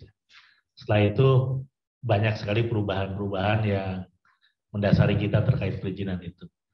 Yang selama ini perizinan itu boleh dikatakan bertumbuhnya di kita, ya, di DPM PTSP. Hampir semua perizinan di kita. Nah setelah itu perizinan ini dibagi berdasarkan risiko. Ada yang risiko rendah, risiko rendah, risiko tinggi. Yang risiko rendah ini sangat-sangat mudah sekali, ya. Jadi cukup pakai NIB saja, syaratnya juga hanya KTP, terus NPWP, dan klasifikasi perusahaan atau KBLI. KBLI seperti apa itu sudah bisa jalan. Terus nanti ada rendah, menengah, tinggi, itu ada syarat-syarat tertentu yang risiko itu nanti yang risiko tinggi sudah jalan. Nah Bapak Ibu, sistem ini selama ini juga memang mohon maaf ya belum optimal karena kebayang seluruh Indonesia sistemnya satu, baik yang di BKPM ya OSS maupun yang di teman-teman Kementerian PU yang SIMBG saat ini. Terus yang lebih repot lagi ya, ternyata pada saat sistem tidak jalan kita tidak bisa berbuat apa-apa. Contoh teman-teman bisa ngadu ke PTSP, sistem tidak jalan, kita tidak bisa berbuat apa-apa. Kita paling sampaikan ke BKPM. Tapi saat ini alhamdulillah sudah mulai berjalan. Nah Bapak Ibu, saya ingin sampaikan di sini juga kita di Kerawang ya, pemerintah Kabupaten Kerawang. Sebetulnya saat ini investasi kita boleh dikatakan mulai menggeliat. Saya katakan mulai menggeliat karena kemarin pas dari hantam pandemi yang luar biasa ya, itu investasi di kita melorotnya luar biasa, Pak. Turun sampai 30%. 2019 kita sudah di angka 24 investasi di kita, itu hanya tersisa tinggal 16 Tapi kan ini tahun ini kemarin rilis BKPM kita sudah di atas 24 lagi. Jadi boleh dikatakan realisasi kita saat ini sudah normal. Nah tentunya ini peluang bagaimana investasi bisa masuk ke Kerawang, dan yang kita harapkan sebenarnya investasi ke Kerawang nanti dampaknya terserah kerja. Walaupun ini tidak terlalu paralel untuk Kerawang ini. Ternyata banyak juga investasi-investasi di kita ini yang modalnya gede, tapi nggak padat karyawan, padatnya teknologi. Ya saya kira misalnya di sinilah di Sudacipta ada PMA yang gede banget gitu kan, pegawainya paling 30 orang. Terus kemarin saya ikut mendampingi Pak Menteri Investasi di kawasan Sunda di KIC. Itu nanamin modalnya 2,4 T. Saya tanya pegawainya berapa? 180 orang. Itu berbanding terbalik dengan pada saat awal-awal industri masuk Kerawang, padat karya masuk di kita, gitu. Itu pabrik tekstil itu, ya mohon maaf, dengan luasan misalnya 5 hektar aja, pegawai bisa 20.000. Terserah sudah kita. Hanya mungkin yang harus kita pikirkan adalah tetap aja dengan investasi masuk itu pasti akan ada dampaknya di Kabupaten Kerawang. Bapak Ibu yang saya hormati, kembali ke fokus pada hari ini ya. Insya Allah saat ini kita sedang berproses untuk penyempurnaan bagi Kerawang dan Kerawang ini. Kami semua secara nasional. Tapi kaitan dengan PBG ini ada peraturan daerah yang mengatur tentang retribusi. Kalau Kabupaten Kerawang, alhamdulillah kita dengan teman-teman PUPR sudah berhasil menyusun perda retribusi tertentu yang di dalamnya ada proses bangunan gedung. Saya lihat ini pasca keluarnya surat edaran Menteri Dalam Negeri yang meminta daerah segera menerapkan PBG. Tiap daerah jadi nggak sama ini, Pak. Ada beberapa daerah masih nekat mengeluarkan IMB. Karena kalau tidak mengeluarkan IMB, PBG. Kalau kemarin masa transisi sudah selesai, kita sekarang insya Allah sudah mulai PBG di sini.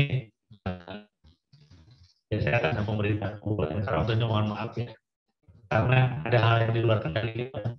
Target kita tadinya perda retribusi kita selesai disahkan oleh Dewan tanggal 30 November. Aturan itu normal itu 1-2 bulan sudah selesai di Kementerian Dalam Negeri dan Kementerian Keuangan. Hanya saat ini ternyata mungkin di kementerian itu tidak Kerawang. Mungkin di Indonesia itu kurang lebih ada 500 daerah.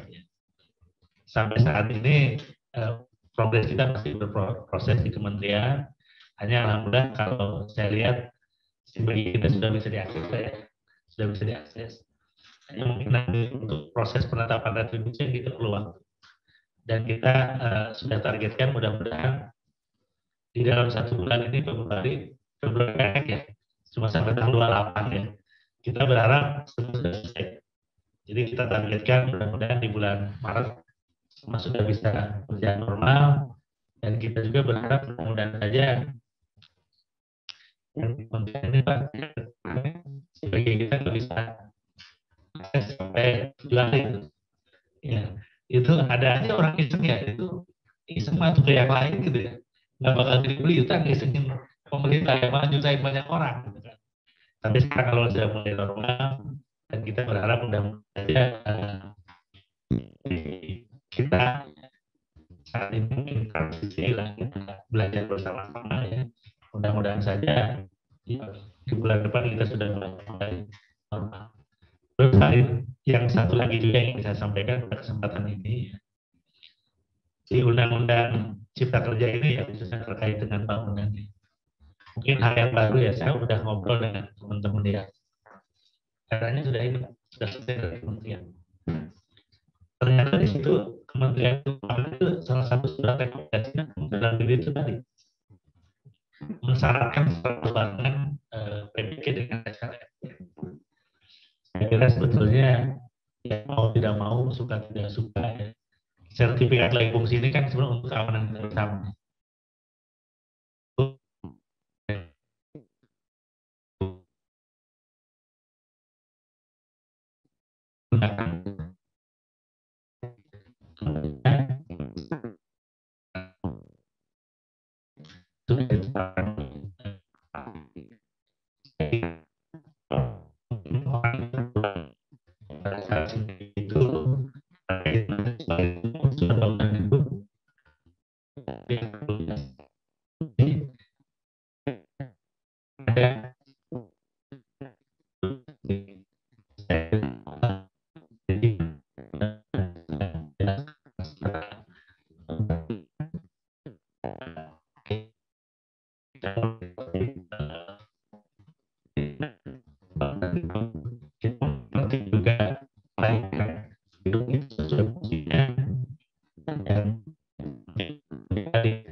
Bapak Ibu mungkin tidak banyak yang disampaikan karena tadi sudah disampaikan oleh teman-teman dari PUPR dan BPMPTSD.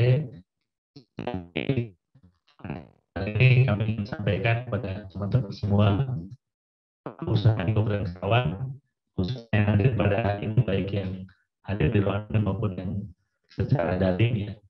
Kami ingin sampaikan bahwa insya Allah pemerintah Kabupaten Karawang akan terus berupaya memberikan layanan terbaik untuk para pelaku usaha.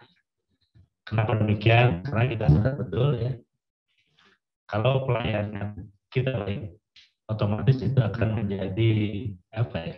Kemudahan itu secara tidak langsung akan menjadikan hasrat orang untuk melaksanakan usaha di Karawang akan tinggi. Dan kita berharap betul pada saat modal ke Karawang masuk, pelaku usaha banyak beraktivitas di Karawang, tentunya nanti akan berdampak pada produk perekonomian Karawang yang akan bangkit. Dan pada kesempatan ini juga saya ingin sampaikan bahwa Karawang ini di tengah desas-desus nanti sekarang sudah disahkan ya, kita tidak usah khawatir. Karena yang pindah itu adalah pusat pemerintah. Kalau pusat bisnisnya insya Allah tidak akan berpindah. Jadi yang pindah itu adalah pusat pemerintah. Hanya nanti mungkin akan ada dua pusat keramaian di Republik ini. Urusan pemerintahan ada di Kalimantan, tapi urusan sentra ekonomi tetap di Pulau Jawa. Kenapa saya sampaikan demikian? Karena Bapak Ibu, kita belajar dari pengalaman negara-negara lain yang pindah ibu kota negara. Itu pusat bisnisnya tetap tidak berpindah. Pusat keramaian ekonomi tetap tidak berpindah. Misalnya negara yang boleh dikatakan negara maju lah, negara dikuasa, misalnya Amerika. Orang pada saat pusat pemerintahan pindah dari New York ke Washington, misalnya Washington akan jadi pusat pertumbuhan yang luar biasa. Ternyata sampai saat ini pun tetap aja pusat ekonomi Amerika itu ada di New York. Washington itu benar-benar pusat pemerintahan. Atau yang paling dekat Malaysia. Malaysia itu pada zaman Mahathir Mohamad memindahkan ibu kota negara ke Putrajaya. Sama sampai saat ini ekonomi tetap di Kuala Lumpur untuk pemerintahan. Jadi sekali lagi saya ingin sampaikan di sini, insya Allah Karawang sebagai bagian dari Antaraya ya, nanti insya Allah tidak akan berdampak pada saat pusat pemerintahan pindah ke Kalimantan. Pusat ekonomi insya Allah tetap akan ada di sini. Apalagi nanti di Karawang beberapa tahun ke depan, infrastruktur yang akan mendukung pusat-pusat kegiatan industri itu makin lengkap. Yang kemarin sudah dapat kita rasakan yang Karawang Timur dan sekitarnya dengan adanya Japek Lepetin ini, ya, kita akan lebih mudah orang Karawang Timur ke Jakarta dibanding dengan orang Cikarang karena harus jalannya jangan lama. Terus juga insya Allah mudah-mudahan tidak ada rawan lintang yang tahun depan. Ya. Ini di aspek sisi selatan segmen 1 misalkan sampai Taman Mekar insya Allah mulai operasi. Ini akan memudahkan industri di Karawang. Jadi kita akan digandeng di jalan tol yang ada existing saat ini. Nanti jalan tol yang di atas saat ini sudah beroperasi, jalan tol layang. Di selatan juga ada. Terus yang lebih membirakan lagi, saat ini lagi dalam konstruksi. Saya belum update Pak itu ya, pemenangnya. Nanti ada Sentul Selatan Karawang Barat. Ini dari menghubungkan jalan tol kita Jakarta Cikampek dengan tol Jagorawi. Sampai ini nanti akan mempermudah akses ke Karawang. Terus juga target pemerintah 2023 juga kereta cepat juga akan beroperasi. Ya. Jadi untuk simpul transportasi, dukungan industri di Karawang itu luar biasa. Ya. Terus hal-hal yang lain di luar itu, misalnya industri itu perlu energi. Di kita saat ini pun, ya mohon maaf ya, untuk industri-industri kan pelanggan premium semua. Jarang listrik padam.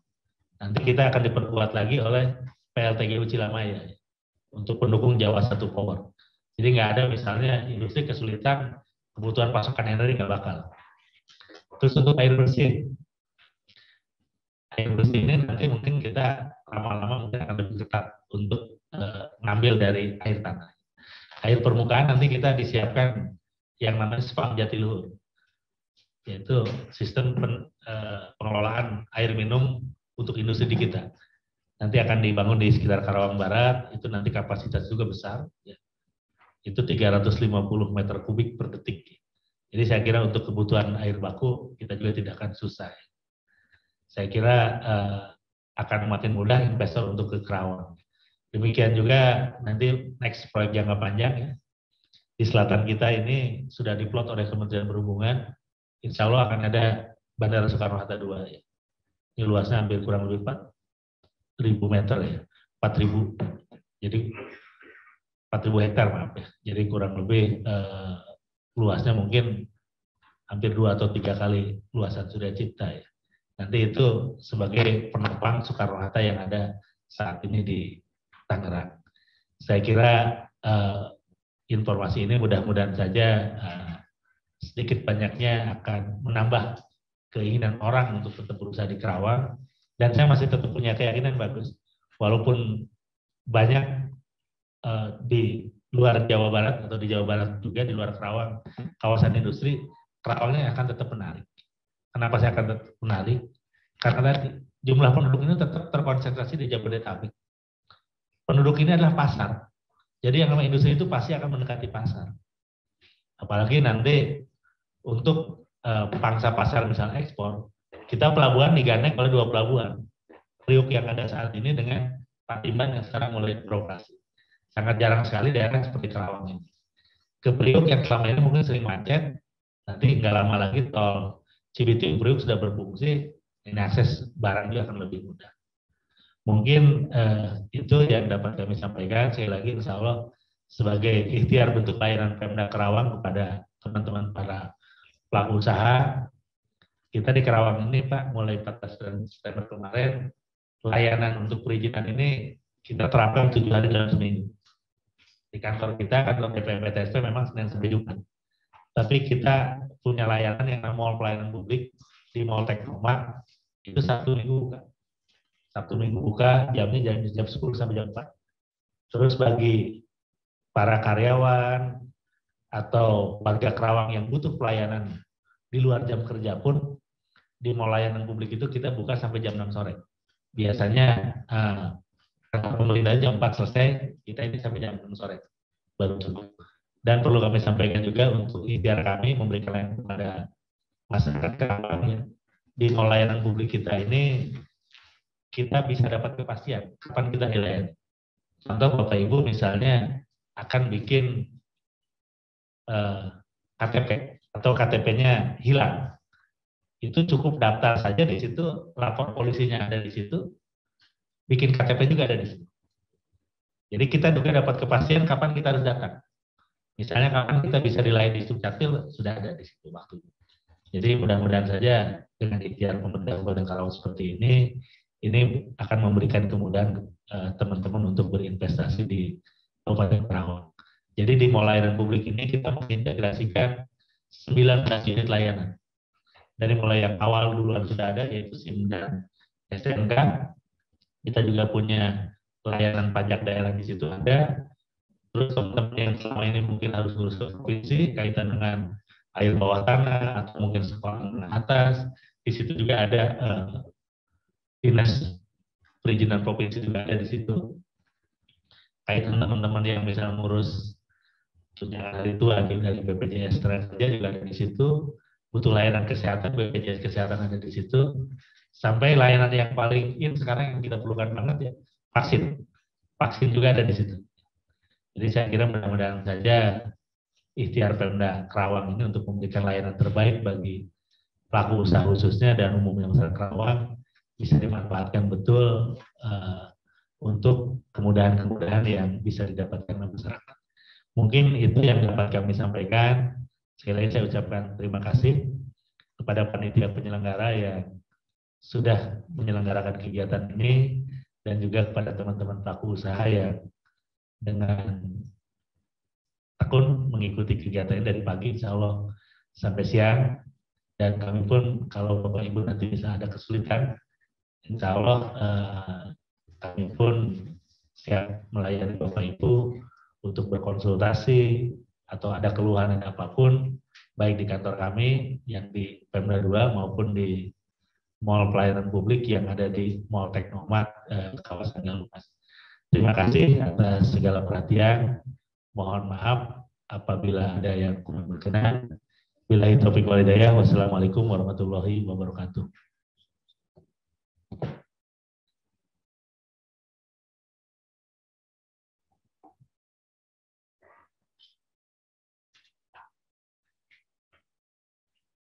Baik, terima kasih Pak Eka atas waktunya, atas sambutan dan juga beberapa dari sedikitnya materi dari pihak dan PSP supaya lebih jelas lagi untuk para peserta maupun online.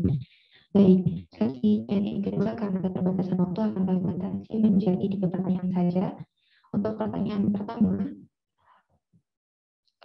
kepada Bapak Deden selaku perwakilan dari Dinas PUPR, bila bangunan dari IMB sudah ada, kaitannya dengan PBG bagaimana Pak? Lalu ada semacam konversi, dan bila SLF sudah ada, kaitannya dengan SIMBG ini bagaimana? Terima kasih. Kalau IMB sudah terbit, Bapak Ibu, sebetulnya IMB itu sudah melekat terhadap bangunan gedungnya, jadi tidak perlu lagi ada konversi ke PBG, kecuali IMB tersebut diterbitkan dari mulai Agustus sampai November kemarin, begitu ya. Karena proses itu harus ada konversi IMB ke PBG. Tapi kalau terbitnya sebelum itu, maka selama tidak ada perubahan bangunan, apakah perubahan fungsi maupun perubahan secara fisik, maka IMB tersebut perlu dikonversi ke PBG. Demikian juga dengan SLF. Kalau SLF sebelumnya sudah diterbitkan, tentunya tidak melalui SIMBG. Kalau sebelumnya, itu juga masih berlaku sepanjang tidak ada perubahan juga, begitu. Namun demikian sedikit saya ingatkan bahwa PBG SLF untuk bangunan gedung kepentingan umum itu masa berlakunya 5 tahun. Tentu apabila sudah mendekati 5 tahun atau sudah 5 tahun perlu ada perpanjangan dari SLF itu sendiri yang perlu dilakukan perpanjangannya, gitu.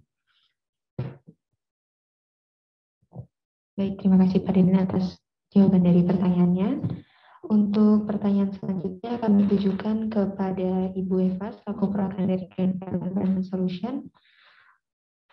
Pertanyaannya adalah integrasi dokumen RKL-RPL rinci ini diartikan pertek terkait itu perlu disusun terpisah atau digantikan RKL-RPL rinci atau dibuat oleh pengelola kawasan saja. Boleh diulang? Boleh. Integrasi dokumen RKL-RPL rinci ini diartikan sebagai pertek terkait, lalu perlu disusun terpisah atau digantikan RKL-RPL rinci atau dibuat oleh pengelola kawasan.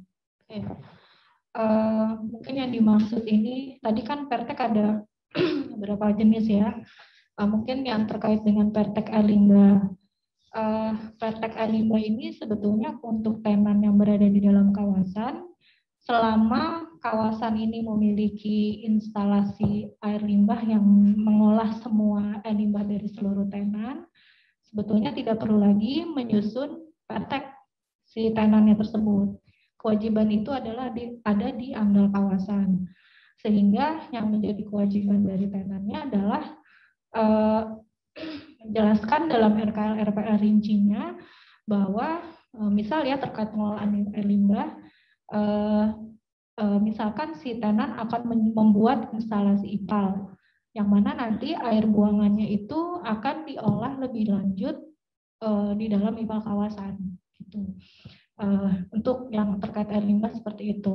Kemudian untuk yang terkait emisi, karena emisi ini dia istilahnya dia dibuang ke badan air, emisi ini kan dia langsung dibuang ke udara gitu ya, jadi tidak menjadi kewenangan pihak kawasan untuk melakukan penyusunan pertek emisi dari masing-masing tenan itu, tapi si tenan itulah yang melakukan penyusunan pertek ke instansi yang berwenang untuk melakukan penilaiannya. Nanti hasil dari pertek itu dimasukkan di dalam dokumen RKL rinci gitu sebagai kelengkapan untuk dikeluarkan persetujuannya. Begitu juga dengan tadi Rintek, ketika si tenan ini adalah hanya sebagai penghasil limbah B3 ya, bukan pengelola atau pemanfaat atau pengolah, maka dia hanya wajib menyusun Rintek, bukan Pertek ya. Nah, Rintek ini ketika sudah diperoleh rekomendasinya dari instansi yang berwenang, mungkin dalam hal ini LH, maka dokumen rekomendasinya ini diintegrasikan ke dalam dokumen rincian teknis. Karena itu menjadi syarat dikeluarkannya persetujuan lingkungan untuk RKL-RPL rincinya. Gitu. Mungkin itu kalau. Baik, terima kasih Bu Eva atas jawabannya. Dan pertanyaan terakhir akan ditujukan kepada Pak Herwindo. Untuk RKL-RPL yang sudah direvisi dan dikirim balik ke kawasan SCI, apakah, maksudnya mungkin SCS, apakah ada meeting pemeriksaan lagi atau cukup diperiksa oleh kawasan dan dikeluarkan persetujuan jika dianggap sudah tidak ada yang perlu direvisi lagi?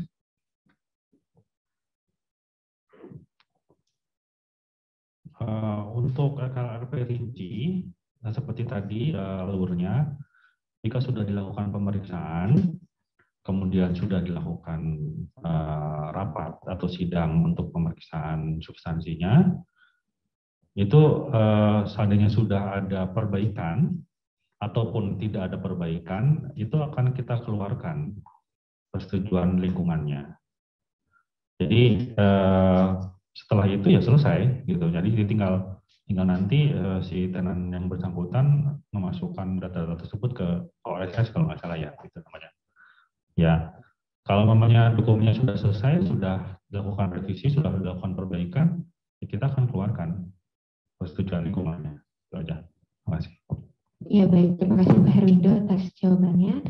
Baik, karena keterbatasan waktu yang kita miliki saat ini dan masih ada beberapa pertanyaan yang belum sempat kami jawab satu persatu pada sesi Q&A kali ini, maka akan kami jawab melalui email Bapak dan Ibu sekalian. Terima kasih Bapak dan Ibu sekalian atas pertanyaan yang telah disampaikan kepada kami. Baik, Bapak dan Ibu peserta seminar dan webinar, kita sudah sampai pada penghujung acara. Kami sampaikan terima kasih kepada para peserta seminar dan webinar di pagi hari ini, dan terutama kami sampaikan terima kasih kepada para narasumber kita pagi hari ini. Kami juga sampaikan permohonan maaf jika ada hal yang kurang berkenan. Kami menyadari jika informasi ini mungkin belum sepenuhnya memuaskan keingintahuan Bapak dan Ibu sekalian. Untuk itu, jika ada pertanyaan yang lebih detail terkait SIMBG dan RKL-RPL rinci, maka Bapak dan Ibu dapat mengunjungi Surya Cipta Center of Information kami di lantai dasar gedung The Manor di Surya Cipta Square. Atau dapat mengirimkan email kepada saya, rida.pangestu@suryacipta.com. Selain itu juga acara webinar hari ini akan kami tayangkan di kanal YouTube kami, yaitu di Surya Cipta City of Industry, Dan terkait bahan presentasi acara ini akan kami kirimkan melalui alamat email Bapak dan Ibu sekalian. Sekali lagi kami sampaikan terima kasih dan selamat beraktivitas kembali. Semoga apa yang kami suguhkan hari ini dapat bermanfaat. Akhir kata kami pamit dan sampai jumpa lagi di kesempatan baik berikutnya. Wassalamualaikum warahmatullahi wabarakatuh. Salam sejahtera dan terima kasih.